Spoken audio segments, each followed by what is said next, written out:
Hello everybody, welcome to today's video. I thought I'd do a short Q&A on the Swedish Army cook set. When I make videos, I don't know how they're going to be received and whether people like them or not, or whether anybody's actually interested. But I've had a lot of questions about this, so I thought I'd address a few of them, and maybe that little bit of information will help you out. By the way, keep all your comments coming. I'll really appreciate that, and I do my best to get back to everybody when I can. If you just clicked onto this video and you're wondering what the hell I'm talking about, I'll try and give you a brief update in less than 60 seconds.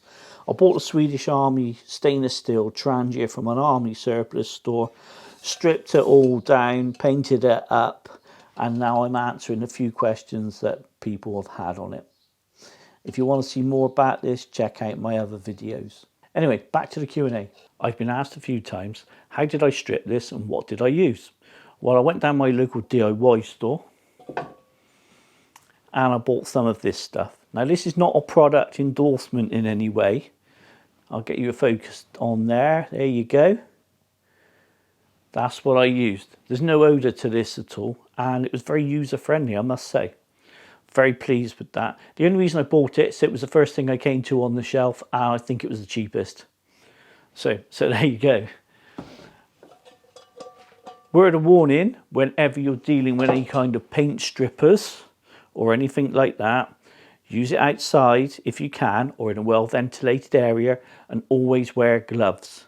If you get a little bit of this stuff on your fingers, you won't notice it for a bit. And before you know it, you've got a chemical burn. It's very, very painful. So I coated the gunky paint on the pot with the stripper and I just left it. And I came back like an hour or so later and I went at it with a paint scraper and I scraped off everything I can. It's unbelievably thick, the paint they used to put on these. And I'm not sure if there was anything harmful in there, like lead or anything like that. So that's why I decided to strip it with paint stripper.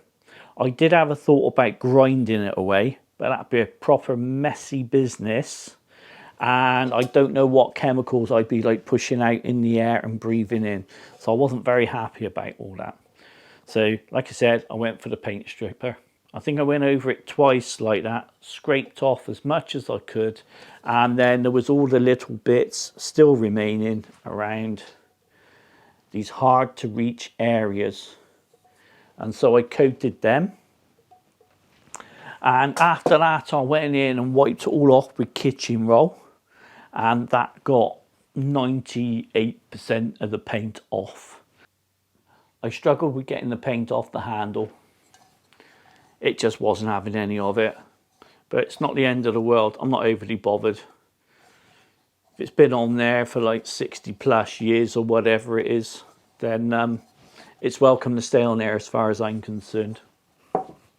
Once all the paint had been taken off, it exposed the stainless steel underneath. The top part from here to about here is quite highly polished.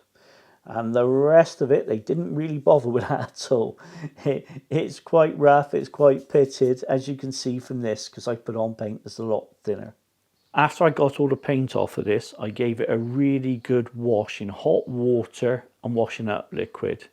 And that would neutralise any residue for paint stripper and just take the whole lot off.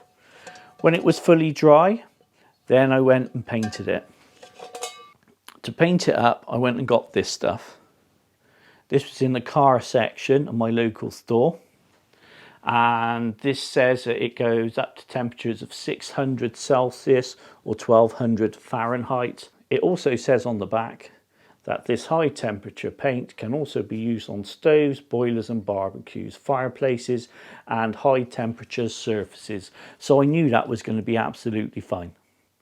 I gave the little pot about 4 coats, leaving plenty of time in between coats for it to cure. And this is the result. The paintwork's not as thick and heavy as it was before. It's a far more delicate affair. But I've used it a couple of times and it stood up to the heat of the Trangia no problem. Another question I've been asked is whether to strip the whole thing down and leave it as bare metal or spray it up with paint. I've taken the option of doing half and half. Personally, I didn't want to spray this lid because if I'm putting it on top of food in any way, I would rather have the bare metal on top. To my knowledge, the original reason that these were all painted was to prevent shine. If you're a soldier and you're crawling around in 1943 or 1944, you've got one of these on your back. The last thing you want to do is have the sunshine reflecting off of all this bare metal and giving you position away. So I believe that was the main reason that these were painted originally. I also get asked how to use the Tonka flame adjuster with the Swedish Army Trangia stove. Well, there's a couple of ways you can do this. There's one method where if you get a pair of pliers or such like, these are off of a small Leatherman.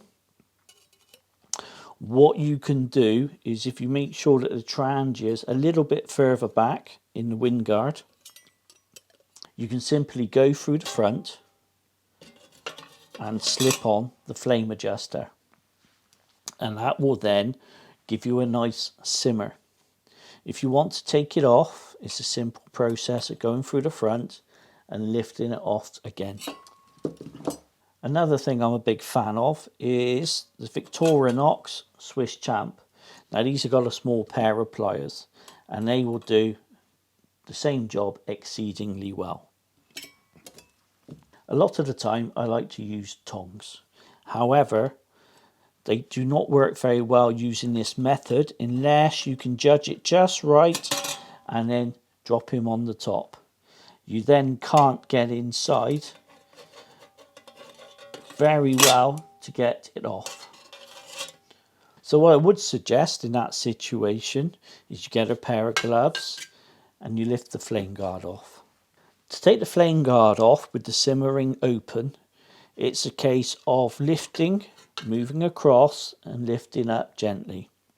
And the reason for that is that when the simmering is open, the whole thing becomes wider than this internal hole. If you are interested in purchasing a Tonka flame adjuster, I'll leave a couple of links in the description below. I will earn a couple of pence from the links and that goes towards helping to fund the channel. I hope this little video has helped to answer some of the questions you've had.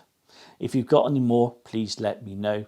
Keep the comments coming and thank you very much for your support. Well, that's enough from me. I'll leave you with a little montage of the Swedish Army Trangia in action.